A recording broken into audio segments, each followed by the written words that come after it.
Hey everybody, welcome back to another episode of the Dental Momentum Podcast powered by Duckett Ladd Dental CPAs and Advisors. Jared Duckett back at you with another episode to help you get better. So today, guys, again, a lot of these episodes, like I said, these mini episodes, they're going to feed off each other. So if you haven't listened to this one, I'm going to say it 9 million times, go back and listen to the other one. Because what I talked about in the last one is really what do you want that practice to look like to support the life you want to live? Right? Envision that practice. Be, do, create, have, experience. What does that need to look like? And today and future ones here, episodes from here, I'm going to get very granular on different aspects of the dental practice and what we think it needs to look like and how you can fix it. But what I want to do here is get very high level. And I'm going to use this analogy. I'm full of analogies, but I'm going to use this analogy, to describe a dental practice. And I'm going to, think about a water spigot. Okay, think about the spigot coming out of the side of your house that you attach the water hose to. That spigot, that spigot is the dental practice, if you're the dental practice owner, right? And that's your main source of income, okay? That spigot is the dental practice, and that water coming out of the spigot is the cash flow, okay? The whole point, if this is what you want, is to figure out how you can keep that spigot or turn that spigot and get it wide open as it can be, so that the amount of water coming out of it, the amount of cash, is as much as it could be. Or, and this is what I want to talk about today, or is what you want.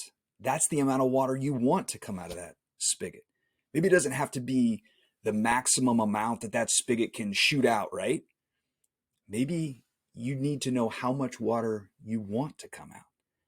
And what I mean by that is, how much cash do you want that dental practice to generate on a monthly basis? Because picture it, that water spigot at the top, right? That's the dental practice generating the water. That is the cash. But then that cash just doesn't go in your pocket, right? What does that water have to run over or run down before it gets to you as the dental practice owner? Think about it. Comes out of the business, right? It's paying debt in the practice if you have debt, and then it comes out of the practice. But maybe before it comes out, you make sure you still have enough cash in the business. You don't take too much out of the business. We're going to go over that. Okay. What about the tax man? What about Uncle Sam? They want money too, right?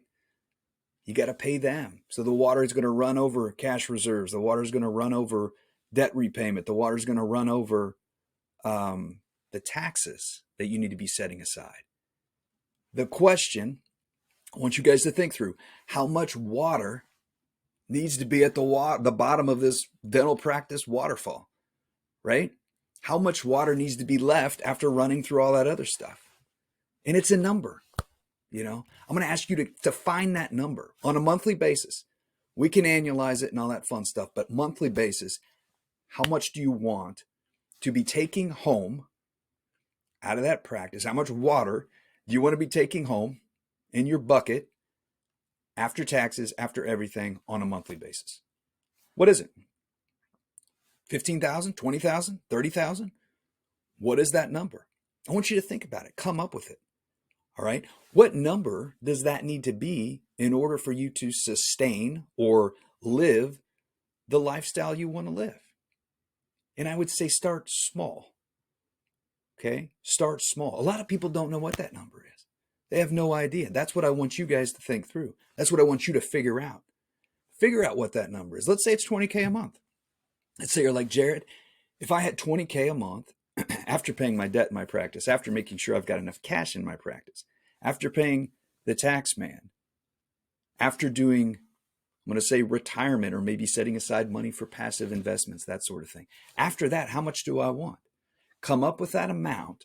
Because then what we're going to do is, you can't start with the end in mind, right? You can't get to where you want to go until you yet know where you want to go and what that is. And that's where this number is going to play in. Because then what we can do is, we're going to reverse engineer, build the practice that supports the life you want to live. We're going to reverse engineer your practice all the way up to the production level, down to the collections, down to the mix of services, that sort of thing. What does that practice need to look like in order to get what you want out of it? Right? And I'm not going to lie, it's sometimes tough to turn the spigot and open up wider. It can be done. We're going to go through, if you need to open up that spigot to generate more cash, how can you do it in order to get the amount of water or cash to take home that you want and need. So that's the exercise. Come up with a number, monthly basis. How much do you need to take home, net of tax, free cash flow to you on a monthly basis? And once you get that number, write it down. It can change. Don't get me wrong. It can change. You got to start somewhere. Write it down, and then we can adjust and reverse engineer that dental practice owner. So guys, do that episode or exercise. It's going to make you better, and it's going to start a lot of our mini episodes going forward. So anyway, I hope you guys have a great week. Keep getting better, and we'll talk to you guys soon. Take care.